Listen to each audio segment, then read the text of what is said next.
Supreme court की 2 जजों की बेंच ने आज अरविंद केजरीवाल को सीबीआई के केस में भी जमानत दे दी। उनको पहले ही एनफोर्समेंट डायरेक्टरेट के केस में बेल मिल चुकी थी। अरविंद केजरीवाल को यह जमानत 177 दिनों के बाद मिली है। जमानत के लिए दोनों न्यायाधीश इस बात पर एकमत थे कि मामले में आरोप पत्र यानी कि चार्जशीट भले ही दायर कर दिया हो, लेकिन इतनी जल्दी मुकदमा पूरा नहीं होगा, इसलिए उन्हें जमानत दे दी जानी चाहिए।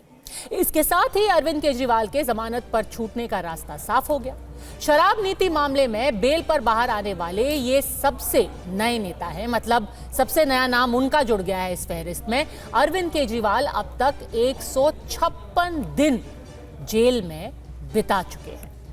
अरविंद केजरीवाल की जमानत पर आम आदमी पार्टी के साथ ही पूरा का पूरा विपक्ष जश्न के माहौल में है। खासतौर पर विपक्ष को सबसे ज्यादा खुशी जस्टिस भुइयां ने जो चीजें बोली हैं उसको लेकर के। जस्टिस भुइयां ने आज क्या बोला? उन्होंने कहा कि सीबीआई को अपनी छवि ठीक करने की जरूरत है। सीबीआई की छवि एक केज्ड पैरेट यानी कि बंद तोते जैसी हो गई है। इस फैसले के बाद आम आदमी पार्टी के दफ्तर में पटाखे फोड़े गए, मिठाइयां बांटी गई। एक वीडियो भी सामने आया जिसमें देखा गया कि कैसे जब जजमेंट आने वाला था तब सारे आम आदमी पार्टी के नेता मनीष सिसोदिया, आतिशी बैठ करके लैपटॉप में कोर्ट में जो कुछ चल रहा है उसको देख रहे थे। जैसे ही जजमेंट आया वैसे ही उन्होंने एक दूसरे को गले लगाया, मिठाइयां खाई, खुशी मनाई।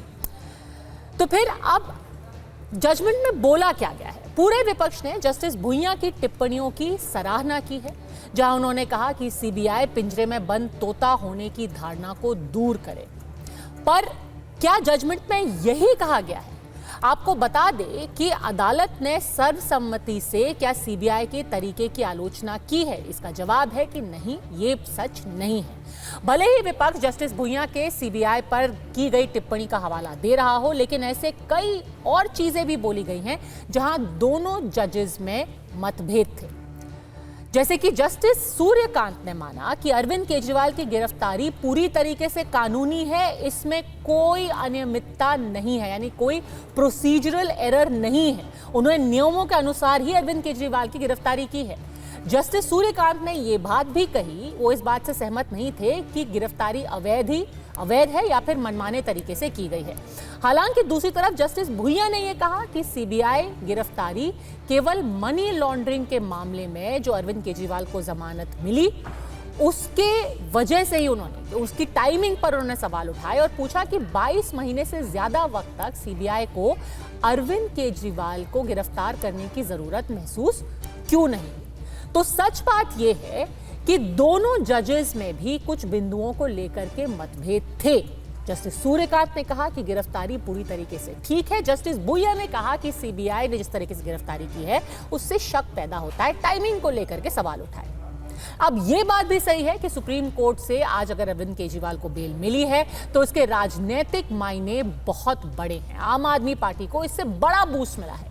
दिल्ली के पूर्व डिप्टी सीएम मनीष सिसोदिया ने आज कहा कि झूठ और षड्यंत्र के खिलाफ लड़ाई में आखिरकार सच की जीत हुई है। खुद आम आदमी पार्टी ने आज कहा सत्यमेव जयते। संजय सिंह ने कहा कि यह दिखाता है कि लोकतंत्र में तानाशाही की कोई जगह नहीं है और देश संविधान से ही चलेगा। आतिशी ने कहा सत्य परेशान हो सकता है पर पराजित नहीं। राघव चड्ढा जो कि इस वक्त हरियाणा में चुनाव प्रचार में जुटे हुए हैं, उन्होंने भी कहा कि अरविंद केजरीवाल से की रिहाई जो हुई है उससे आम आदमी पार्टी को बहुत मजबूती मिलेगी, खासतौर पर चुनाव प्रचार के दौरान। पर सबसे दिलचस्प बात यह है कि बेल के सुप्रीम कोर्ट के फैसले को कांग्रेस ने भी उसका स्वागत किया है। हालांकि कांग्रेस के बयानों में ज्यादा जिक्र सीबीआई पर की गई टिप्पणी का ही रहा है। भाजपा के मंसूबों पे पानी फिर गया। वो लोग विपक्ष के नेताओं को जेल में डाल के सत्ता में बने रहना चाहते हैं, उनका मकसद ही ये है। सुप्रीम कोर्ट ने यह कहा कि सीबीआई सरकार का तोता है। तोता मैना, ईडी, सीबीआई, इनका इस्तेमाल करके आप बाबा साहब के संविधान को खत्म नहीं कर सकते। तो तानाशाही का अंत होता है। झुकते हैं तानाशाह, झुकाने वाला चाहिए और वो झुकाने वाला व्यक्ति है अरविंद केजरीवाल। संदेश साफ है ऑनरेबल सुप्रीम कोर्ट का। कि तानाशाही के खिलाफ देश का संविधान हर आम आदमी के लिए रक्षा के लिए है। और भारत में अगर किसी की चलेगी, ना तानाशाही की चलेगी, ना सीबीआई की चलेगी, ना ईडी की चलेगी, ना इनके तानाशाही कानूनों की चलेगी। भारत में अगर किसी की चलेगी तो देश के संविधान की चलेगी। ये ऑनरेबल सुप्रीम कोर्ट के फैसले से साफ संदेश है। अपने राजनीतिक प्रतिद्वंदियों के खिलाफ ऐसे तमाम लोग हैं जो बिना ट्रायल के इस देश के जेलों में सड़ रहे हैं क्योंकि नरेंद्र मोदी और अमित शाह को उनकी शक्लें नहीं पसंद है। इसके बारे में क्या किया जाएगा? कोर्टों को भी एक नजीर बनानी चाहिए। मुझे ऐसा लगता है हस्तक्षेप अच्छा है, लेकिन इस देश की न्यायपालिका को भी नजीर बनानी चाहिए, स्वतः संज्ञान लेना चाहिए। ये एक तमाचा है करारा गृह मंत्रालय और उसकी जांच एजेंसियों के ऊपर कि आप पिंजरे के तोते की तरह काम कर रहे हो। सीबीआई के डायरेक्टर को रात को 2 बजे जो अपने कार्यालय से हटाकर और अरेस्ट किया गया था, आज हम पूछना चाहते हैं कि गृह मंत्रालय का क्या जवाब है। अरविंद केजरीवाल को बेल जरूर मिली है, लेकिन बीजेपी इस बात पर उन्हें घेरने की कोशिश कर रही है कि बेल शर्तों के साथ दी गई है, क्योंकि बेल की शर्तों के मुताबिक अरविंद केजरीवाल बतौर सीएम ना ही ऑफिस जा सकते हैं, ना ही सचिवालय जा सकते हैं। किसी भी सरकारी फाइल पर वो साइन नहीं कर सकते जब तक कि उपराज्यपाल ऐसा जरूरी ना समझे। साथ ही अरविंद केजरीवाल केस से जुड़ी कोई भी टिप्पणी नहीं कर सकेंगे। बीजेपी कह रही है कि इसका मतलब ये है कि अरविंद केजरीवाल बाहर भले से ही आ गए हों, लेकिन मुख्यमंत्री के तौर पर वो कोई भी फैसला नहीं ले सकते। इससे दिल्ली सरकार कैसे चलेगी, इस पर ही बड़ा सवाल उठ जाता है और अरविंद केजरीवाल को इस्तीफा दे देना चाहिए। भ्रष्टाचारी कट्टर बेईमान अरविंद केजरीवाल को कंडीशनल बेल मिली है और यह कहना गलत नहीं होगा, जेल वाला सीएम अब बेल वाला सीएम हो गया है। अरविंद केजरीवाल को तुरंत चाहिए कि वो अपने पद से इस्तीफा दे दे, लेकिन बेशरम अरविंद केजरीवाल ऐसा करेंगे नहीं। कि honourable supreme court of India ने एक संकेत दिया था, माननीय मुख्यमंत्री अरविंद केजरीवाल जी को कहा था कि नैतिकता के आधार पर उनको इस्तीफा दे देना चाहिए। जिस तरह वो मुख्यमंत्री की कुर्सी को जकड़ कर बैठे हैं, ये उद्दंडता और उनकी हठ से दिल्ली का अहित हो रहा है कि अरविंद केजरीवाल जी लिप्त हैं इस शराब घोटाले में, इसीलिए उनको ना तो सीएम के ऑफिस जाने के योग्य समझा गया है, ना किसी फाइल पे साइन करने के योग्य समझा गया है। ये जो पिंजरे का तोता कहा है, वो पिंजरे का तोता बनाया भ्रष्टाचारी कांग्रेस ने था कोलगेट स्कैम में, और सीबीआई पिंजरे का तोता नहीं, सह सम्मान कहता हूं, आज बाज बन चुका है, भ्रष्टाचारियों को नोच रहा है, काट रहा है। तो सवाल यह है कि क्या जमानत मिलने के बावजूद अरविंद केजरीवाल शक्तिहीन होंगे, यानी कि बेल मिल गई पर पावर नहीं मिली, और क्या दिल्ली वालों के लिए इसका मतलब है कि सरकार ठीक से चल नहीं पाएगी? क्या सीबीआई के पास छवि को लेकर के गंभीर समस्या है, जो अब पिंजरे में बंद तोते के रूप में उसको देखा जा रहा है, और सुप्रीम कोर्ट भी यही कह रहा है? क्या सुप्रीम कोर्ट के फैसले को सिलेक्टिवली देखा जा रहा है? और सबसे बड़ी बात यह है कि जो लोग कल तक सुप्रीम कोर्ट की आलोचना कर रहे थे, ये कह रहे थे कि सुप्रीम कोर्ट को फिक्स कर दिया गया है क्योंकि प्रधानमंत्री जाकर के चीफ जस्टिस के साथ गणेश पूजा कर रहे थे, वो आज सुप्रीम कोर्ट की भूमिका और सुप्रीम कोर्ट के इस फैसले के बारे में क्या कहेंगे? क्या अब संविधान, डेमोक्रेसी, सबकी सेहत ठीक है?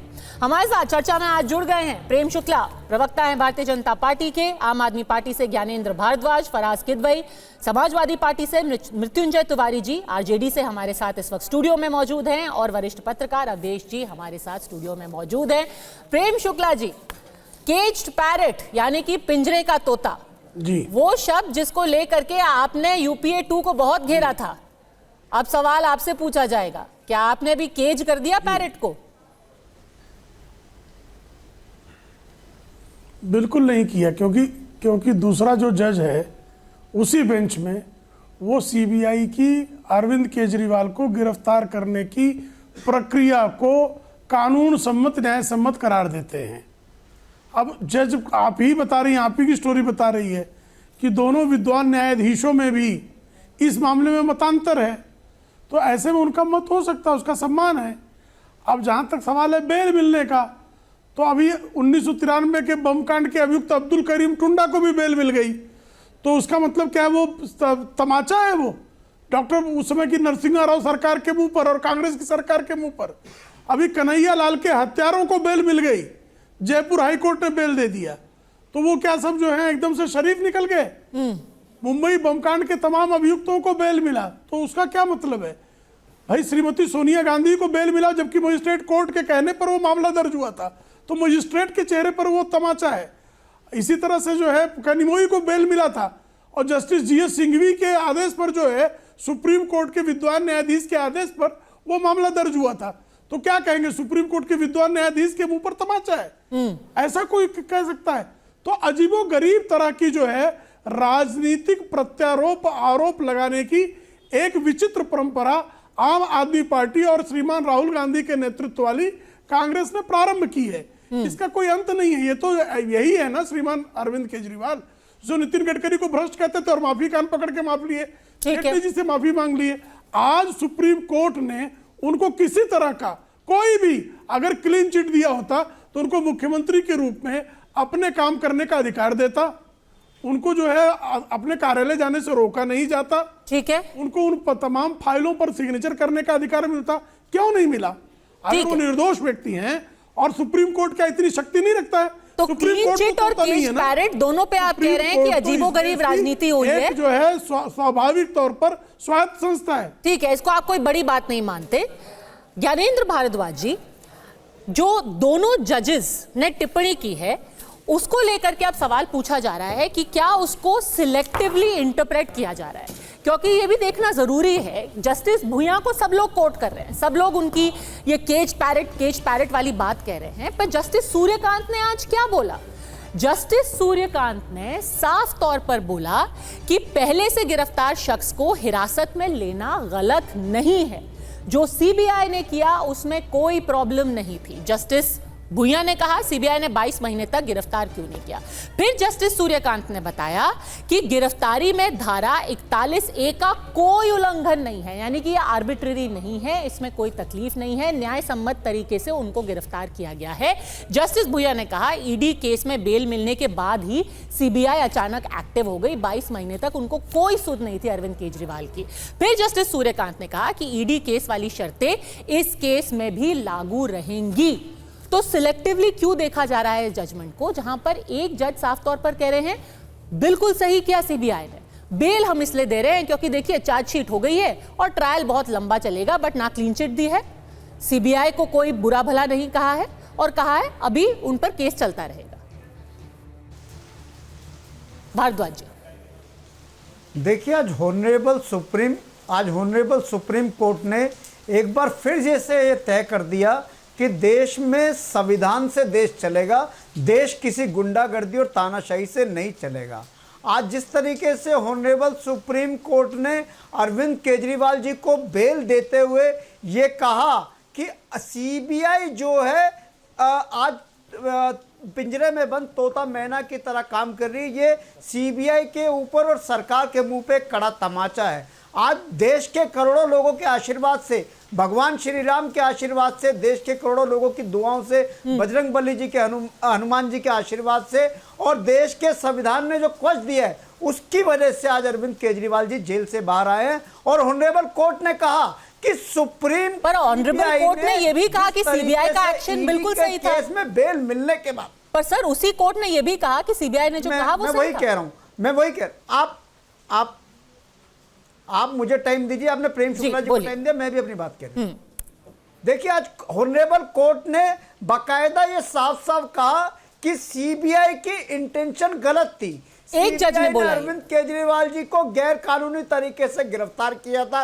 एक जज ने बोला, दूसरे जज ने बोला सीबीआई की इंटेंशन सही थी। कि जिस तरीके मैं कह रहा हूं, आप एक जज की बात कर रहे हो, मैं दूसरे जज को कोट कर रहा हूं, क्योंकि दोनों जजों की कॉन्ट्राडिक्टरी थी। आप और प्रेम शुक्ला जी एक ही जज को कोट कर रहे हो, मैं दूसरे जज को भी तो कोट करूंगा। जस्टिस भुइयां ने जो कहा उसको कैसे नजरअंदाज कर सकते हो? वो भी उस कोर्ट में बैठे थे, वो भी उस डिसीजन में शामिल थे। उन्होंने कहा कि सीबीआई ने अरविंद केजरीवाल जी को जो अरेस्ट करा है वो गलत है, वो अनजस्टिफाइड है, क्योंकि 2.5 साल में सीबीआई ने अरेस्ट नहीं करा था। सीबीआई ने अरेस्ट कब करा? जब अरविंद केजरीवाल जी को ईडी वाले मामले में ऑनरेबल सुप्रीम कोर्ट ने जमानत दे दी। तो साफ साफ सीबीआई की इंटेंशन ये थी कि कैसे भी अरविंद केजरीवाल जी को जेल की सलाखों के पीछे रखना है, ये सीबीआई की इंटेंशन थी। बताइए प्रेम शुक्ला जी, अपनी सहूलियत से आप फैसला नहीं कर सकते की हालत कि आप जस्टिस सूर्यकांत की बात सुनेंगे या जस्टिस भुइयां की। और सच बात तो ये है कि बेल तो मिल ही गई ना, बेल तो मिली गई, और सिर्फ उन्हीं को नहीं मिली। एक बार फिर से बता देते हैं, ये भी बता दें अपने दर्शकों को कि 15-20 मिनट में तिहाड़ जेल से बाहर निकल जाएंगे अरविंद केजरीवाल। बहुत बारिश हो रही है, फिर भी एक हुजूम जुटा हुआ है तिहाड़ जेल के गेट नंबर 4 के बाहर। सारे आम आदमी पार्टी के कार्यकर्ता, नेता वहां पहुंचे हुए हैं, क्योंकि अरविंद केजरीवाल किसी भी वक्त, सोचिए अभी बस शाम के 6 बजे हैं और अंधेरा सा हो गया है। मनीष सिसोदिया वहां दिखाई दे रहे हैं, शायद भगवंत मान भी वहां पर तस्वीरों में दिखाई दे रहे हैं। तो ढोल नगाड़े ताशों के साथ पूरे अरविंद केजरीवाल के स्वागत में आम आदमी पार्टी वहां जुटी है। और प्रेम शुक्ला जी, ये भी हमें याद रखना चाहिए कि ठीक है, हम ये बात भले से ही कहते रहे कि जस्टिस भुइयां ने ये बोला, जस्टिस सूर्यकांत ने ये बोला, सच बात तो ये है कि पिछले 6 महीनों में क्या क्या हुआ है। पिछले 6 महीनों में देखिए कौन कौन नेता बाहर आ गए हैं। पहले संजय सिंह बाहर आए, उनको कितने महीने रखा जेल में? 6 महीने जेल में रखा, 2 अप्रैल को वो छूट गए। 27 अगस्त को 5 महीने बाद के कविता बाहर आई। 9 अगस्त को 6 महीने बाद मनीष सिसोदिया बाहर आए। 2 सितंबर को 23 महीने बाद विजय नायर बाहर आए।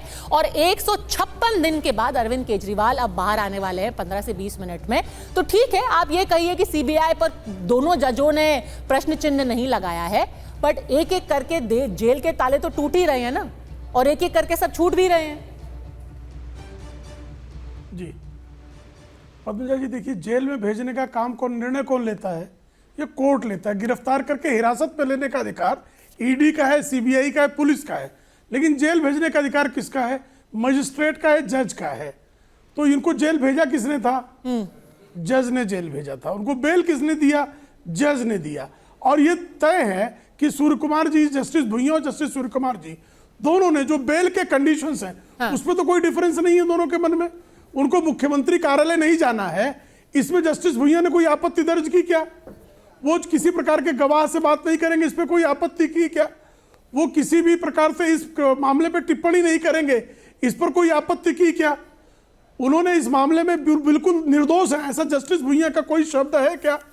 उन पर पीएमएलए के तहत मामला दर्ज नहीं होना चाहिए, जस्टिस भुइयां का ऐसा कोई ऑब्जर्वेशन है क्या? अच्छा, तो ट्रायल कोर्ट जिसके बारे में कोई ऑब्जर्वेशन करता केस सही है, दिल्ली हाईकोर्ट के एक्टिंग चीफ जस्टिस कहते हैं कि ये बेशर्मी की इंतहा है कि एक व्यक्ति जेल में बैठकर मुख्यमंत्री के पद से त्यागपत्र नहीं देता, तो उसको माना जाए कि उस जज के जो टिप्पणी को बिल्कुल से उसको जो है विसार दिया जाना चाहिए। निर्दोष होने पे किसी ने कोई टिप्पणी नहीं कर रहा है। जस्टिस भुइयां ने भी निर्दोष नहीं बोला। नहीं, मैं इस बेल पर नहीं कह रहा हूं, मैं इस बेल पर नहीं कह रहा हूं। नहीं, मैं आम आदमी पार्टी से पूछ रही हूं। जस्टिस दिल्ली हाईकोर्ट को कोट कर रहा हूं।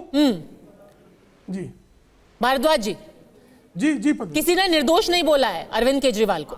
देखिए मैं फिर वही कह रहा हूं, देखिए मैं फिर वही कह रहा हूं कि आज जो अमित शाह और नरेंद्र मोदी जी ने एक झूठी कहानी लिख के अरविंद केजरीवाल जी और आम आदमी पार्टी के नेताओं को जेल भेजा था, आज वो कहानी फ्लॉप हो गई, आज वो स्टोरी फ्लॉप हो गई है। आज अमित शाह को इस्तीफा देना चाहिए कि अमित शाह के अंडर जो सीबीआई ईडी है उसकी निष्पक्षता पर कोर्ट ने सवाल खड़े करे। कोर्ट ने कहा है कि सीबीआई पिंजरे में बंद तोते की तरह, इस पिंजरे का मालिक कौन है? अमित शाह। इस पिंजरे का मालिक कौन है? भारतीय जनता पार्टी। इन लोगों को इस्तीफा देना चाहिए। बेशरम तो ये लोग हैं कि सारे नेताओं को जेल में डाल दिया, सबको कोर्ट ने बेल दे दी, और सारी बेशर्मी तो कोर्ट ने कहा कि सीबीआई ईडी बेशर्मी, अहंकार भरी बेशर्मी, कोई विटनेस नहीं है, कोई मनी ट्रेल नहीं है, 1 रुपए की रिकवरी नहीं करी, और ये भारतीय जनता पार्टी के लोग से बैठे तानाशाह कहा? मुझे ऑर्डर में दिखाइए कहा? आज इनका जी ऑर्डर में कहाँ दिखवाइए? टूट गया। मुझे मैं इनको 40 पेज का ऑर्डर दिखा रहा हूँ,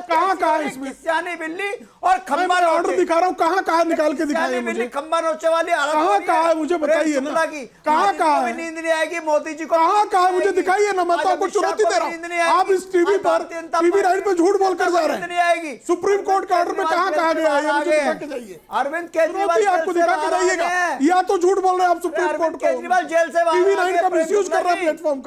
अरे भैया कहाँ मुझे दिखाइए ना, आपके दिमाग पे असर आपने कहा, कहाँ है मुझे दिखाइए तो। क्या है केजरीवाल की जमानत। पर दिलचस्प बात यह है, दिलचस्प बात यह है, झूठ बोलना आपके रक्त में घुस गया है। दिलचस्प बात यह है अवधेश जी, इससे राजनीति कितनी अजीब सी हो जाएगी। आज पूरे दिन मैं कांग्रेस के रिएक्शन सुन रही थी, अब ये बाकी सारी, हाँ, बाकी सारी पार्टियों ने बोला कि देखिए गालियां बक रहा है आपके चैनल पे, मैं शुरू कर दूंगा गालियां। नहीं, गालियां भाग जाएगा और टीवी राइट। किसने गाली दी, किसने गाली मेरा दी? दिमाग खराब है अगर ये कह रहा है तो मैं इसको गालियां दी। नहीं, कोई गाली गलौज नहीं। दिमाग खराब हो गया कह रही है, दिमाग खराब होना गालियां कह रहा है। पेट में दर्द, नहीं, देखिए कोई किसी को गाली गलौज मत कीजिए प्लीज। दिमाग खराब होना गाली है। यहाँ पे चोर बोलो, भ्रष्टाचारी बोलो, वो जायज है। प्लीज तू तलाक से भी बचिए अवधेश जी। देखिए अवधेश जी हमेशा बीच में फंस जाते हैं, बीच में फंस जाते हैं। वो हमेशा लोगों से कहते हैं संयमित रहे।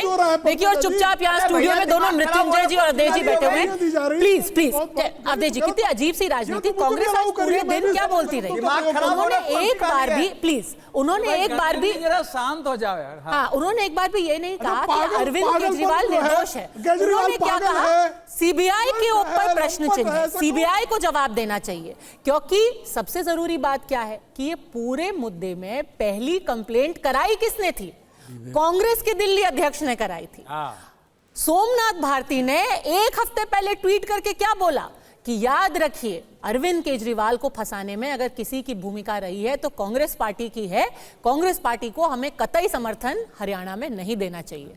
अब क्या होगा पूरा राजनीतिक माहौल? हरियाणा के चुनाव आने वाले हैं, राघव चड्ढा वहां पे कैंपेन कर रहे हैं, वो कह रहे हैं अरविंद केजरीवाल हरियाणा आएंगे, हम हरियाणा स्वीप कर जाएंगे। क्या होगा?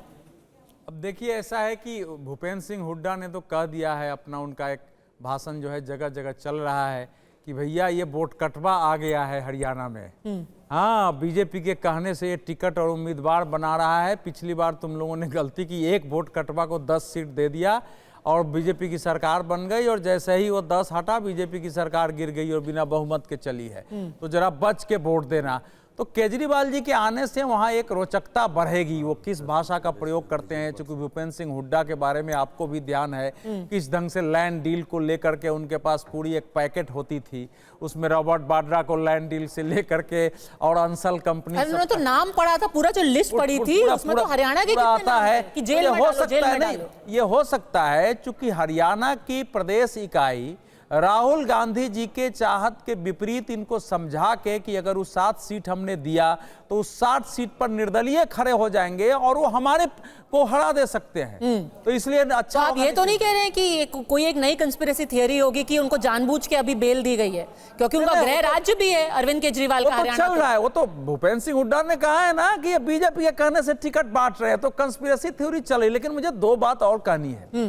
घनेन्द्र जी जो कुछ बोल रहे हैं, सुप्रीम कोर्ट की शर्त में ये तो है ही ना कि इस मामले पर कोई सार्वजनिक बयान जो है अपील करता नहीं देंगे।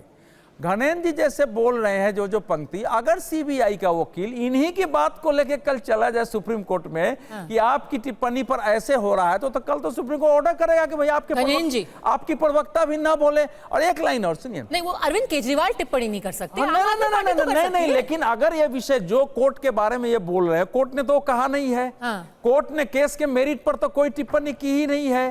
जो जस्टिस भुइया की भी टिप्पणी है, देखिए उसमें यह है कि सीबीआई इस धारणा को उसको तोड़ना चाहिए कि वो पिंजरे में बंद तोता है, ये है। लेकिन जो 9 मई 2013 का जो बड़ा फैसला था उसमें तो साफ कहा था कि आपने एफिडेविट ला के प्रधानमंत्री कार्यालय में बैठ करके उसको चेंज करवाया है। ठीक है। और सीबीआई पर सरकार को कानून बनाना पड़ेगा। आप मिट्टी के बालू के भुरभुरे की तरह हैं, आप वाकई पिंजरे में बंद तोता है। दोनों में बहुत जमीन आसमान। ठीक है घनेन्द्र जी, बच करके अवधेश जी कह रहे हैं कहीं आप पे ही ना आ जाइए कि आपने सुप्रीम कोर्ट पर टिप्पणी क्यों की। अरे जो ऑर्डर में है मैं वही पढ़ रहा हूं, जो जस्टिस भुइया ने बोला वही मैं पढ़ रहा हूं। वही आप बता रहे हो कि सीबीआई का अरेस्टेशन इंटेंशन था अरविंद केजरीवाल जी को जेल में जबरदस्ती रखने की साजिश मोदी जी और अमित शाह ने रची। ऐसा कोर्ट ने नहीं बोला कि मोदी जी और अमित शाह ने साजिश रची। सीबीआई ने अरेस्ट कर लिया। कोर्ट ने नहीं बोला। सीबीआई ने अरेस्ट कर लिया। हाँ, सीबीआई ने 122 दिन बाद अरेस्ट किया। यही है, आप पढ़िए। आप देखिए, मैं कह रहा हूं कि जस्टिस भुइया ने कहा कि 2.5 साल तक सीबीआई सोती रही, 2.5 साल में अरेस्ट क्यों नहीं करा? जब ईडी वाले मामले में सुप्रीम कोर्ट ने बेल दी तब सीबीआई ने अरेस्ट करा। इसका मतलब साफ था कि सीबीआई की इंटेंशन सिर्फ अरविंद केजरीवाल जी को जबरदस्ती जेल में रखने की थी। और आज पढ़ देता हूं पंक्ति, अगर मुझे देश संविधान से चलेगा, देश कानून से चलेगा, देश गुंडागर्दी और तानाशाही से नहीं चलेगा। सुनिए, उन्होंने कहा है कि जहां तक सुनिए गिरफ्तारी के आधारों का सवाल है, तो ये गिरफ्तारी की आवश्यकता को सुनिए ना, कोर्ट की टिप्पणी ऐसे नहीं होती। ये गिरफ्तारी की आवश्यकता को पूरा नहीं करते हैं, सीबीआई गिरफ्तारी को उचित नहीं ठहरा सकती है। तो ये जो आप है, आप उसका अलग है, मतलब उसका जो वो जो बता रहा है ठीक है, उसने बोला है कि आप जल्दीबाजी में गिरफ्तार आपने किया ताकि ईडी के से जमानत न मिले, लेकिन जो आप कह रहे हैं उस प्रकार की भाषा कोर्ट ने नहीं बोली है।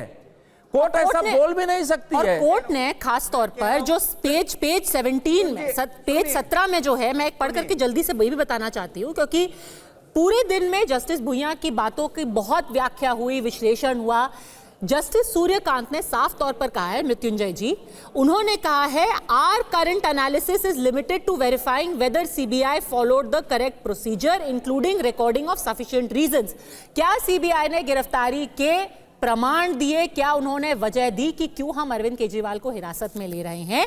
We do not find any merit in appellant's contention that CBI failed to comply with section 41A in its letter and spirit। यानी कि उनका कहना था कि सीबीआई ने जो किया वो न्याय सम्मत है, हमें इसमें कुछ गलत दिखाई नहीं देता। चलिए, ये तो दो जजेस की अलग अलग टिप्पणी थी, उस पर हम चर्चा कर ही चुके हैं, पर मैं सवाल ये कुछ अलग पूछना चाहती हूँ। अभी बड़ा अच्छा लगा कि घनेंद्र जी ये कह रहे हैं, मृत्युंजय जी, कि आज दिख गया कि सुप्रीम कोर्ट में संविधान हमेशा सर्वोच्च रहेगा, क्योंकि 24 घंटे पहले तो हम कह रहे थे कि सुप्रीम कोर्ट ने संविधान को ही एक तरीके से खत्म कर दिया है, क्योंकि चीफ जस्टिस जाकर के मोदी जी के साथ आरती कर रहे थे।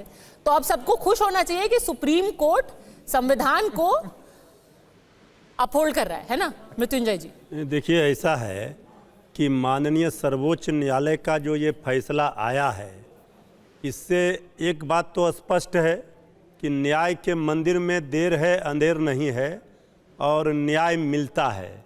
इसके पहले भी आप देखे होंगे हेमंत सोरेन जी के मामले में भी कोर्ट ने क्या टिप्पणी की। माननीय न्यायालय की टिप्पणी ये काफ़ी है आईना दिखाने के लिए केंद्र सरकार को, और आज जो टिप्पणी हुई है ये ठीक है कि केंद्र सरकार ने क्या किया नहीं किया, ये सारी चीज़ों को कोर्ट नहीं कह सकता, लेकिन माननीय न्यायालय ने जो इशारों में बातें कही है न्यायाधीश ने, ये स्पष्ट बता रहा है कि कहीं न कहीं एक साजिश और षड्यंत्र और एक पॉलिटिकल वेंडेटा के तहत इसको सारे विपक्ष के नेताओं के साथ इस तरह का हो रहा है देश में। इसमें अब कहीं कोई इफ बट का सवाल ही नहीं है। अब वो पिंजड़े के तोता के रूप में जो व्याख्या की गई है, ये बहुत बड़ा संदेश है। अब पूरी कहानी तो लिखेगा नहीं। अब जो प्रवक्ता आम आदमी पार्टी, आप भी सिर्फ एक जज की बात पे ध्यान दे रहे हैं। अभी तो हमने पिछले 20 मिनट चर्चा की कि दोनों जजेस थे, हम दोनों एक ने बोला कि सही था, सीबीआई सही है, दूसरे ने बोला कि सीबीआई की छवि खराब है। देखिए, आधा गिलास पानी भरा है तो बीजेपी बाकी का आधा देख रही है, आप आधा देख रहे हैं। बीजेपी के लिए इसलिए बीजेपी वाले कह रहे हैं, क्योंकि बीजेपी जब हम लोग ये आरोप लगाते थे तो बीजेपी वाले पूरा चीख चीख कर कहते थे कि ऐसा नहीं है, ऐसा नहीं। लेकिन आज अगर एक ही न्यायाधीश ने इस बात की टिप्पणी की है तो एक गंभीर सवाल खड़े किए हैं। और ये स्पष्ट है कि केंद्र सरकार के इशारे पर जांच एजेंसियां ये पूरे विपक्ष के नेताओं को परेशान कर रही है। पर ये तो आप मान गए ना कि संविधान जो है अभी भी चल रहा है, सुरक्षित है, संविधान उसको मोदी जी ने फिक्स नहीं कर दिया सुप्रीम कोर्ट को। संविधान को कोई खरोच नहीं लगा सकता है। पूरे साल तो आप बोल रहे थे संविधान खतरे में है, संविधान खतरे में है। हाँ। लेकिन कोई खरोच लगा देगा, इसके लिए 140 करोड़ देशवासी और यहाँ विपक्ष इतना कमजोर नहीं है। तो सुप्रीम कोर्ट फिक्स तो नहीं हुआ ना मोदी जी की पूजा करने से। देखिए, हम मोदी जी की पूजा पर जो बात हो रही है, मोदी जी की पूजा किसी को भी असहज कर रही थी। माननीय ये और अगले पूजा दिन पाठ आप व्यक्तिगत है, अगले लेकिन दिन आप आप सहज पूजा हो गए। में भी कैमरा लेकर जाते हैं, ये बात तो आदरणीय प्रधानमंत्री जी को मैंने हर मामले में देखा जाता है। ठीक है ना, चाहिए पूजा में चुपके से, नहीं, पूजा में चुपके और इफ्तार में अच्छा, कैमरा ठीक है। लगा दें। पूरा पूजा पाठ निजी मामला है। अरे क्या? इसमें आप कैमरे लेकर के ये दिखा सर, रहे लोगों को, चलिए, कोई बात इससे नहीं। तो लोग असहज ये अभी है। पूजा इफ्तार की बात नहीं करते हैं। मैं अभी समाजवादी पार्टी से ही पूछ रही थी। फराज जी, आप बहुत पेशेंटली इंतजार कर रहे थे, बहुत बहुत धन्यवाद आपका। अखिलेश यादव जी ने आज पूछा वो सवाल, मैं भी वही आपसे पूछूंगी। दिल्ली के लोकप्रिय व जन कल्याणकारी मुख्यमंत्री श्री अरविंद केजरीवाल जी की जमानत संविधान की जीत है। संविधान विरोधी संविधान का दुरुपयोग करते हैं, न्याय के दरवाजे पर दी गई दस्तक हमेशा सुनाई दी जाती है। तो कम से कम और कुछ नहीं तो हम सबको शुक्रगुजार होना चाहिए कि अरविंद केजरीवाल को बेल मिल गई, जमानत मिल गई, संविधान खतरे में नहीं है, सुप्रीम कोर्ट खतरे में नहीं है, चीफ जस्टिस खतरे में नहीं है, हमारे न्यायाधीश खतरे में नहीं है। फराज साहब, इस सब के लिए हमें शुक्रगुजार तो होना चाहिए। पद्मजा जी, इसमें एक बात आप जी अरे बिल्कुल पद्मजा जी, और हमारे राष्ट्रीय अध्यक्ष आदरणीय अखिलेश यादव जी के आपने जिस ट्वीट का जिक्र किया उसमें एक बात और जोड़ दीजिए कि आज जो माननीय सुप्रीम कोर्ट ने अरविंद केजरीवाल जी को बेल दी है, ये भारत के लोकतंत्र को भी एक तरह से बेल मिली है। शमीम फैजाबादी का एक बड़ा अच्छा शेर है जिसमें उन्होंने कहा था कि फाख्ताएं भी उड़ गई, सारे कबूतर भी उड़ गए, गुलसिता पर चील कौओं की हुकूमत हो गई। तो जब चील कौओं की हुकूमत किसी जंगल में हो जाती है तो तोते अपने आप पिंजड़े में चले जाते हैं। अभी पद्मजा जी आपने बात की हायरार्की की, हायरार्की को का जहां तक अगर आप लीजिएगा तो जर्मनी का एक प्रिंसिपल था, नाजी जर्मनी का, जिसको फ्यूरर प्रिंसिपल बोलते थे, और ये एक बेसिकली पॉलिटिकल सिस्टम था जो कि स्टैब्लिश करता था hierarchy of leaders based on कि जो अथॉरिटी डाउनवर्ड फ्लो करेगी उसको सब लोग चुपचाप मुंह बंद करके बिना कोई चूचा किए हुए, बिना कोई आवाज निकाले हुए उसको मानेंगे, चाहे वो गवर्नमेंट हो, चाहे पार्टी हो, चाहे इंस्टीट्यूशंस हो, चाहे इकोनॉमी हो, चाहे फैमिली हो। तो पद्मजा जी आज क्या हो रहा है, आज भारतीय जनता पार्टी की जो सरकार है नाजी जर्मनी की उसी फ्यूरर प्रिंसिपल पर काम कर रही है कि जो भी एक तानाशाह साहब का फैसला आएगा उसको चुपचाप ईडी मानेगी, उसको चुपचाप सीबीआई मानेगी, उसको चुपचाप। अभी तो हम कह रहे थे संविधान की जीत हुई है, अब जर्मनी किधर से आ गया? अभी तो हम सब खुश थे कि संविधान जीत चुका है, सुप्रीम कोर्ट ने सरकार को इतना बड़ा सेटबैक दिया है, अब आप कह रहे हैं कि सरकार फांसीवादी है। नहीं, देखिए सरकार का जो तानाशाही रवैया है वो तो हम लोग देख ही रहे हैं। और अभी आप मुझे बस मुश्किल से 50 सेकंड और दे दीजिएगा तो मैं भी बोलिए करता हूं। हाँ, 4 अप्रैल 2024 को इंडियन एक्सप्रेस की ये बहुत बड़ी पद्मजा जी खबर थी। इस खबर के हिसाब से, ये मैं तो बोल नहीं रहा हूं, ये इंडियन एक्सप्रेस ने बाकायदा इन्वेस्टिगेट किया था, और इस खबर के हिसाब से जब से भारतीय जनता पार्टी की सरकार पद्मजा जी बनी थी तब से लेकर के अब तक के करीब 25 नेता ऐसे हैं जिनके ऊपर सेंट्रल एजेंसीज ने तमाम आरोप लगाए थे, लेकिन जब वो भारतीय जनता पार्टी की वॉशिंग मशीन में चले जाते हैं तो उसमें से 23 नेता जो हैं उनको उनके केसेस या तो ठंडे बस्ते में चले जाते हैं, या तो कोल्ड स्टोरेज में चले जाते हैं, और या कहीं ना कहीं उनको जो है वो कोई ना कोई सहूलियत मिल जाती है। पद्मजा जी, प्रॉब्लम यह है कि ये सब एक सिम्टम है, बीमारी कहीं और है। अभी हम लोग सुप्रीम कोर्ट की बात कर रहे थे, आप ये बताइए कि क्या केरला के गवर्नर आरिफ मोहम्मद खान साहब के ऊपर सुप्रीम कोर्ट ने टिप्पणी नहीं की थी, और माननीय सुप्रीम कोर्ट ने कहा था कि what is the governor doing for the 2 year sitting on these bills? क्या पंजाब के गवर्नर के ऊपर माननीय सुप्रीम कोर्ट ने यह टिप्पणी नहीं की थी कि you are playing with the fire? तो फिर फांसीवादी सरकार में हमारे सारे कोर्ट इतने स्वतंत्र कैसे हैं कि वो सरकार के ऊपर ही टिप्पणी करते रहते हैं? ये तो बड़ा ही कमजोर फांसीवाद है। मृत्युंजय तिवारी जी ने अभी आपको बिल्कुल नहीं, देखिए ये फांसीवाद की कोशिश तो पूरी कर रहे हैं, लेकिन हमारे 140 करोड़ जो जनता है वो जागरूक है। देखिए प्रेम शुक्ला जी, कोशिश तो आप पूरी कर रहे हैं फांसीवाद करने की, और नौजवानों, पर ये तो सुप्रीम कोर्ट का भला हो कि वो आपके मंसूबों पे पानी फेरते जा रहे हैं। कि अरविंद केजरीवाल अभी तिहाड़ जेल से बाहर निकले हैं, वहां पर देखिए पूरा हुजूम है आम आदमी पार्टी के कार्यकर्ताओं का। इतनी बारिश बाहर हो रही है कि सूरज दिखाई नहीं दे रहा है। शाम के 6 बजे ही 6:30 बजे पूरा अंधेरा छा गया है, और इस सब के बीच भी उनका जो उत्साह है उसमें कोई कमी दिखाई नहीं दे रही। अरविंद केजरीवाल अभी बाहर निकले हैं। हमारे सहयोगी इस वक्त तिहाड़ जेल के गेट के बाहर ही मौजूद हैं, थोड़ी ही देर में वो हमारे साथ जुड़ जाएंगे। पर देखिए छाते हाथ में लिए हुए, बैनर हाथ में लिए हुए, ढोल ताशों के साथ, एक तरीके से चुनाव में इसका फायदा होगा अवधेश जी। देखिए फायदा और जो भी हो, इस समय पूरी लड़ाई जो भारत में वो नैरेटिव की है, नैरेटिव एक इकोसिस्टम बना हुआ है। उस इकोसिस्टम में वो भले कांग्रेस से वहां लड़ेंगे लेकिन अपने इस इकोसिस्टम को और मजबूत करेंगे कि देखो देखो कोर्ट ने क्या किया है। बिल्कुल, और ये भी हो सकता है, ये भी हो सकता है। देखिए, कई बार ऐसा होता है कि दिल्ली कांग्रेस एक स्टैंड लेती है, जो उनका केंद्रीय नेतृत्व है प्रेम शुक्ला जी, वो दूसरा स्टैंड लेता है।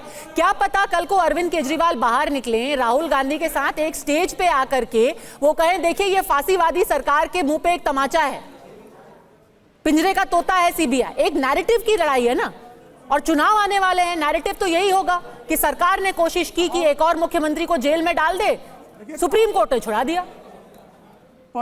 पद्मजा जी कहावत है, चोर चोर मौसेरे भाई। तो जमानत पर रिहा लोग भी एक दूसरे के मौसेरे भाई हैं। दोनों भ्रष्टाचार के मामले में है। हवाला का कांड किया हुआ है राहुल गांधी ने, और हवाला का ही कांड किया है केजरीवाल ने। भ्रष्टाचार किया है राहुल गांधी ने नेशनल हेराल्ड की संपत्ति हजम करके। उसी तरह से अरविंद केजरीवाल ने शराब के, वो देखिए पहली तस्वीर अरविंद केजरीवाल की, कुछ बोल रहे हैं, सुनते हैं। भ्रष्टाचारी है, भ्रष्टाचारियों का भी गठबंधन होता है।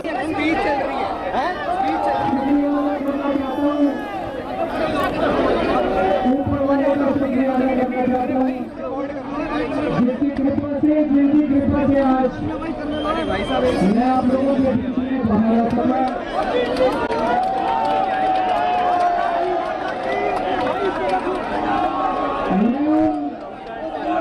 लाखों करोड़ों लोगों का शुक्रिया करना चाहता हूँ। लाखों लोगों ने मन्नत मांगी, लाखों लोगों ने दवाई की, आशीर्वाद भेजे, प्रार्थना की, मंदिर गए, मस्जिद गए, गुरुद्वारे गए, उन सब लोगों का मैं शुक्रिया अदा करना चाहता हूँ।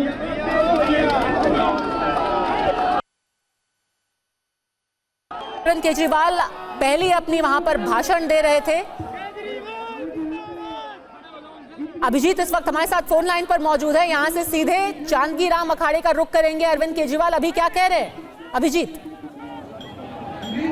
देखिए, भारी बारिश के बीच अरविंद केजरीवाल तिहाड़ के गेट नंबर 3 से बाहर निकले और अभी अपने कार्यकर्ताओं को संबोधित कर रहे हैं। जैसा कि अमूमन होता है कि आम आदमी पार्टी के कोई भी नेता जब जमानत पर बाहर निकलते हैं तो सैकड़ों की संख्या में उनके कार्यकर्ता आज उनका इंतजार कर रहे थे, और जैसे ही वो जेल से बाहर निकले, आतिशबाजी, ढोल नगारे और झूमते हुए कार्यकर्ताओं ने उनका स्वागत किया। अरविंद केजरीवाल भी हाथ हिलाते हुए अपने समर्थकों का स्वागत करते हुए, उनका अभिवादन स्वीकार करते हुए अभी वो अपने कार्यकर्ताओं को तिहाड़ जेल के बाहर संबोधित कर रहे हैं, जिसमें उनका स्पष्ट कहना है कि मैं सही था और वो गलत थे, और आज ये उनके जेल से बाहर आने से ये सिद्ध हो गया है। और यही संबोधन वो अपने कार्यकर्ताओं को कर रहे हैं, उनका धन्यवाद कर रहे हैं कि वो इस मुश्किल घड़ी में उनके साथ खड़े रहे। और सबसे बड़ी बात कि आज भारी बारिश के बीच भी उनके तमाम नेता कार्यकर्ता यहाँ पर डटे रहे हैं सैकड़ों की संख्या में। और अब जब वो जेल से बाहर आ गए हैं तब यहाँ से सीधे वो अपने घर का रुख करेंगे। कल बड़े कार्यक्रम आम आदमी पार्टी के हो सकते हैं, जैसा कि हमें अभी तक जानकारी मिल रही है, लेकिन फिलहाल जो यहाँ पर तस्वीरें हैं वो यही है कि भारी बारिश के बीच अरविंद केजरीवाल अपने समर्थकों को संबोधित कर रहे हैं। साथ ही साथ यहाँ पर आतिशबाजी चल रही है और वो लोगों से यही कर रहे हैं कि जो अपने समर्थक हैं वो अपने समर्थकों को अपनी ताकत बता रहे हैं। उनका कहना है, ठीक है, एक बार सुनते हैं अरविंद केजरीवाल क्या बोल रहे हैं। अभिजीत, केजरीवाल के हौसले टूट जाएंगे। आज मैं आपको कहना चाहता हूँ, मैं जेल से बाहर आया हूँ, मेरे हौसले 100 गुना ज्यादा बढ़ गए हैं।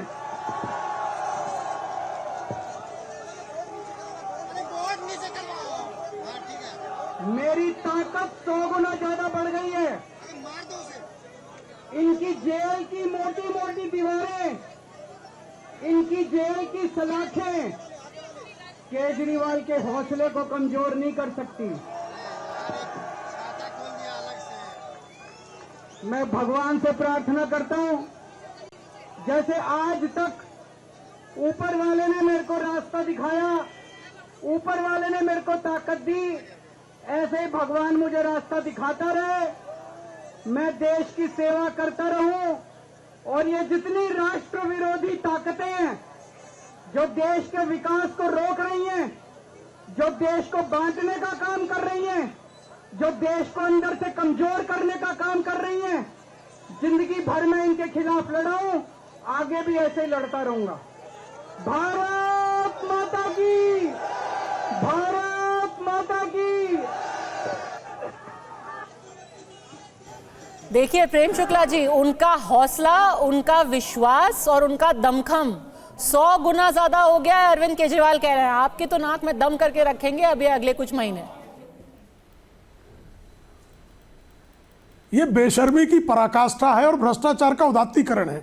जैसे अफजल गुरु जो है उसकी फांसी के बाद आतंकवाद का उदात्तीकरण हुआ कश्मीर बंद करके, याकूब मेमन की शव यात्रा में जिस तरह से जो है लोगों ने अल्लाह अकबर के नारे लगाए, उसी तरह से भ्रष्टाचार शिरोमणि केजरीवाल के जमानत पर रिहा होने पर जिस तरह से उदात्तीकरण हो रहा है, ये बेशर्मी की पराकाष्ठा है। भ्रष्टाचार का उदात्तीकरण करना दुर्भाग्य। वो मुख्यमंत्री है दिल्ली का है, चुन के आए हैं, भारत माता की जय के नारे लगा रहे हैं और वो अपनी फाइल पे साइन नहीं कर सकते हैं। नहीं, फाइल पे साइन नहीं कर सकते हैं ना, मुख्यमंत्री कार्यालय जा नहीं सकते हैं और उसके बाद त्यागपत्र भी नहीं दे सकते हैं और पूरी दिल्ली को डुबा देते हैं। दिल्ली में दवाई में घोटाला, दिल्ली में जो है शौचालय में घोटाला, दिल्ली में शराब में घोटाला, दिल्ली में पाठशाला में घोटाला, घोटाला ही घोटाला, और घोटाला करने के बाद कहना भारत माता की जय। गणेंद्र जी, प्रेम शुक्ला जी परेशान है कि कुछ काम नहीं हो रहा, सिर्फ राजनीति हो रही है, सिर्फ नारेबाजी हो रही है। देखिए पद्मा जी, आज इनकी परेशानी मैं भी समझ सकता हूं, इनकी पीड़ा आप भी समझ सकते हो कि किस पीड़ा से गुजर रहे हैं। और अरविंद केजरीवाल जेल से आने के बाद जिस आत्मविश्वास के साथ जो वो जेल गए थे, आज भी उसी आत्मविश्वास के साथ बाहर आए हैं और उन्होंने कहा है कि मेरा हौसला टूटा नहीं है, मेरा हौसला 100 गुना बढ़ा है। यही बॉडी लैंग्वेज मनीष सिसोदिया की थी, और लूटेगा क्योंकि हमारे अरविंद केजरीवाल हो, मनीष सिसोदिया हो, विजय नायर हो, संजय सिंह हो, आम आदमी पार्टी का एक एक नेता, एक एक कार्यकर्ता कट्टर ईमानदार है। ये ईमानदारी का अहंकार था, ये ईमानदारी बोल रही है अरविंद केजरीवाल के मुंह से। अरविंद केजरीवाल पर झूठे केस में जेल में डाल सकते हो, लेकिन अरविंद केजरीवाल के हौसले नहीं तोड़ सकते। अरविंद केजरीवाल 100 गुना ज्यादा हौसले के साथ बाहर आए और इस प्रेम शुक्ला जैसे लोगों की नींद हराम है। 100 गुना लूटेगा। प्रेम शुक्ला का दिमाग हिल चुका है। अरविंद केजरीवाल का हौसला देख के प्रेम शुक्ला को नींद नहीं आएगी, ना इसके बॉस अमित शाह को नींद आएगी, ना इसके बॉस और नरेंद्र मोदी को नींद आएगी। आज से इनकी मेरा दिमाग फिर गया, तेरे खानदान का दिमाग फिर गया। आज से लोग परेशान हैं। अरे कुछ भी हो सकता है, अपने बाल नोच सकता है, कुछ हर ईमानदार बेईमान भी कर सकता है। प्रेम शुक्ला के ठीक है, अब देखते हैं कि आने वाले दिनों में किस तरीके से राजनीति होती है। क्या अरविंद केजरीवाल राजघाट भी जाएंगे, रैली करेंगे, जिस तरीके से मनीष सिसोदिया ने यात्रा की थी पूरे दिल्ली में। जितेंद्र भाटी, जितेंद्र शर्मा, दोनों हमारे सहयोगी भी हमारे साथ जुड़े हुए हैं लाइव तिहाड़ जेल के बाहर से। अभी क्या चल रहा है, आज बाकी की शाम का कार्यक्रम क्या है अरविंद केजरीवाल का? जितेंद्र।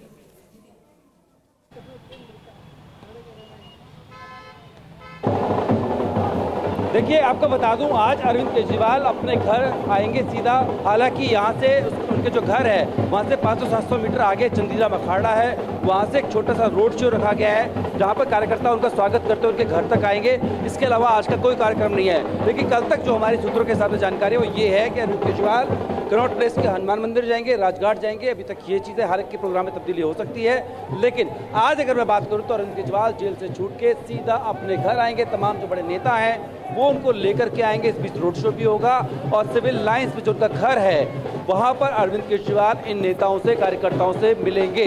जी ठीक है, सारे नेता और कार्यकर्ताओं से भी मुलाकात होगी।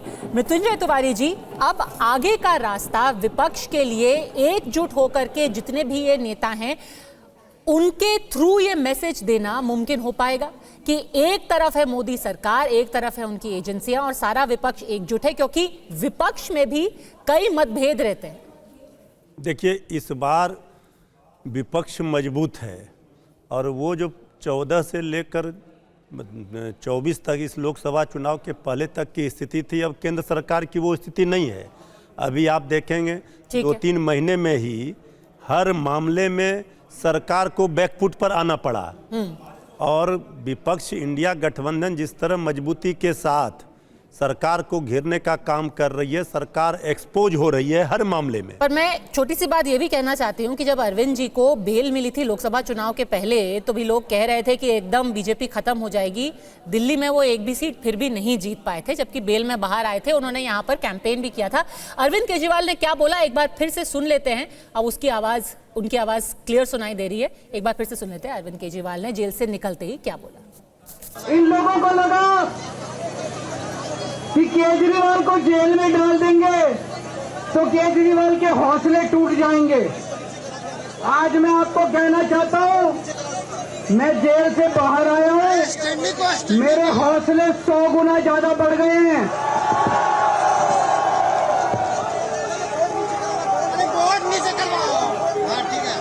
मेरी ताकत 100 गुना ज्यादा बढ़ गई है। इनकी जेल की मोटी मोटी दीवारें, इनकी जेल की सलाखें केजरीवाल के हौसले को कमजोर नहीं कर सकती। मैं भगवान से प्रार्थना करता हूं, जैसे आज तक ऊपर वाले ने मेरे को रास्ता दिखाया, ऊपर वाले ने मेरे को ताकत दी, ऐसे ही भगवान मुझे रास्ता दिखाता रहे, मैं देश की सेवा करता रहूं। और ये जितनी राष्ट्र विरोधी ताकतें हैं जो देश के विकास को रोक रही हैं, जो देश को बांटने का काम कर रही हैं, जो देश को अंदर से कमजोर करने का काम कर रही हैं, जिंदगी भर में इनके खिलाफ लड़ा हूं, आगे भी ऐसे ही लड़ता रहूंगा। भारत माता की, भारत माता की। जितेंद्र शर्मा भी इस वक्त हमारे साथ है और अरविंद केजरीवाल के घर पे सारे आम आदमी पार्टी के नेताओं का धीरे धीरे करके जमावड़ा हो रहा है। जितेंद्र,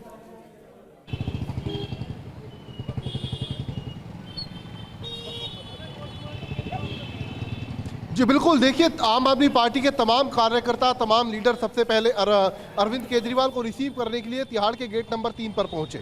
अब अरविंद केजरीवाल यहां से निकल चुके हैं, तो लिहाजा अब सब जो चंदगी राम अखाड़ा है सिविल लाइंस का, वहां पर गैदर होंगे और उसके बाद एक रोड शो होगा छोटा सा, वो अरविंद केजरीवाल के आवास तक होगा और उसके बाद अरविंद केजरीवाल अपने आवास पर अपने तमाम लीडर से मिलेंगे, इसके अलावा अपने कार्यकर्ताओं से मिलेंगे। हालांकि जैसे कि अभी जीत भाटी बता रहे थे कि आगे क्या रणनीति होगी हरियाणा चुनाव को लेकर अरविंद केजरीवाल की, ये कल तय हो पाएगा। लेकिन इतना जरूर है कि अरविंद केजरीवाल के बाहर आने के बाद अब हरियाणा चुनाव कहीं ना कहीं इंटरेस्टिंग होता हुआ दिखाई दे रहा है। अब रणनीति भी तय की जाएगी कि आखिरकार सबसे पहले अरविंद केजरीवाल हरियाणा में अपनी जो रैली है वो कहां पर करेंगे और क्या आगे का रोड मैप होगा। ये उम्मीद है कि कल तक साफ पूरे तरीके से हो जाएगा। लेकिन इतना जरूर है कि अब हरियाणा की जो राजनीति है, हरियाणा का जो चुनाव है, वो आने वाले वक्त में अरविंद केजरीवाल के बाहर आने के बाद और भी ज्यादा रोचक या फिर कहें तो इंटरेस्टिंग हो सकता है। जी धनेंद्र जी, बहुत लोग जो है बार बार हरियाणा का जिक्र कर रहे हैं, तो उसका भी एक सवाल आपसे पूछ ही लेती हूँ, क्या होगा हरियाणा में? इससे तो कांग्रेस की थोड़ी जो चिंताएं हैं वो भी बढ़ रही होंगी। अब खुद अरविंद केजरीवाल हरियाणा के बेटे हैं, हरियाणा में जाकर के वो कैंपेन करेंगे, गठबंधन भी नहीं हो पाया कांग्रेस से। देखिए निश्चित तौर पर, देखिए पद्मा जी, निश्चित तौर पर अरविंद केजरीवाल जी आम आदमी पार्टी के नेशनल कन्वीनर हैं, दिल्ली के मुख्यमंत्री हैं और हरियाणा में आम आदमी पार्टी 90 सीटों पे बहुत मजबूती से चुनाव लड़ रही है। और हरियाणा के लोगों ने भारतीय जनता पार्टी और कांग्रेस, इन्हें लोग सबका शासन देखा है। अब हरियाणा के लोग भी चाहते हैं कि जैसे दिल्ली में अरविंद केजरीवाल जी की लीडरशिप में एक सरकार चल रही है, जो वेलफेयर की स्कीम दिल्ली में चल रही है, जो पंजाब में चल रही है, जो फ्री बिजली, फ्री पानी, अच्छी शिक्षा, अच्छे अस्पताल, मोहल्ला क्लिनिक, ये सारा केजरीवाल जी का मॉडल है। महिलाओं को फ्री में बस यात्रा, बुजुर्गों को तीर्थ यात्रा, ये हरियाणा के लोग भी चाहते हैं कि हरियाणा में भी हो, हरियाणा में भी गांव-गांव तक ये सुविधाएं पहुंचनी चाहिए। देश के हर राज्य के लोगों का अभी अवधेश जी कह रहे थे कि भूपेंद्र सिंह हुड्डा इससे बहुत खुश नहीं होंगे, करते हैं। वो पहले से ही कह रहे हैं कि आम आदमी पार्टी वोट कटुआ बंद करके बीजेपी के इशारे पे आ रही है हरियाणा में। बीजेपी के कहने पर आप टिकट बांट रहे हो वहां पे। हम निकल रहे हैं पद्मा जी। देखिए वो लोग क्या कह रहे हैं, लेकिन हमारा मिशन क्लियर है। कौन क्या कह रहा है उससे हमें परवाह नहीं है। अरविंद केजरीवाल जी का एक ही मिशन है कि मेक इंडिया नंबर 1। हम भारत को नंबर 1 बनाना चाहते हैं, भारत को विश्व की सबसे मजबूत शक्ति बनाना चाहते हैं। हम चाहते हैं कि देश के लोगों को उनका वाजिब हक मिले, गरीब के बच्चे को अच्छी शिक्षा मिले, गरीब के बुजुर्ग को अच्छा अस्पताल मिले, महिलाओं की सुरक्षा हो, किसानों को उनकी फसल का उचित दाम मिले, नौजवानों के हाथ में रोजगार हो। यही आम आदमी पार्टी का ध्येय है, यही हमारा मिशन है। इस मिशन को लेकर अरविंद केजरीवाल जी और आम आदमी पार्टी बढ़ रहे हैं। हम इसी मिशन को लेके देश के कोने कोने में जाएंगे, घर घर जाएंगे, हर गांव में जाएंगे। मैं दोनों समाजवादी पार्टी और आरजेडी से ये सवाल पूछना चाहती हूं, क्योंकि ये कंस्पिरेसी थ्योरी बार बार की जाती है मृत्युंजय जी। जब के कविता जेल से बाहर निकली तो जो तेलंगाना के मुख्यमंत्री हैं उन्होंने क्या कहा, डील हो गई। बाद में उनको माफी भी मांगनी पड़ी सुप्रीम कोर्ट से इस टिप्पणी को लेकर के। उन्होंने कहा बीजेपी से डील कर ली इसलिए कविता जी को बेल मिल गई। कहीं यही दूसरी डील की कोई षड्यंत्र वाली कंस्पिरेसी थियरी तो नहीं आएगी? कभी कभी समझ में नहीं आता कि क्या मास्टर स्ट्रोक है और क्या तमाचा है। देखिए, आज अभी हम लोगों के लिए खुशी की बात यह है कि आज केजरीवाल जी के जमानत के बाद केंद्र की सरकार और उनकी जांच एजेंसियां एक्सपोज हो गई हैं। पर ये कभी खुशी कभी गम तो नहीं हो जाएगा? आपकी खुशी कांग्रेस का गम बन जाए हरियाणा में? कभी खुशी कभी गम तो जिंदगी की रीत है, ये तो चलती रहेगी। लेकिन आज की खुशी ये है कि पूरी जो हम लोग आरोप लगा रहे थे वो आज माननीय न्यायालय के न्यायाधीश के टिप्पणी से स्पष्ट हो गया कि पिंजरे के तोता के रूप में जांच एजेंसियां काम कर रही हैं। ठीक है, तो आरजेडी का तो नैरेटिव सेट है, वो सिर्फ यही संदेश लेकर के लोगों के पास जाएंगे। आप भी बता दीजिए, आपको क्या लगता है फराज जी, डील है या तमाचा है?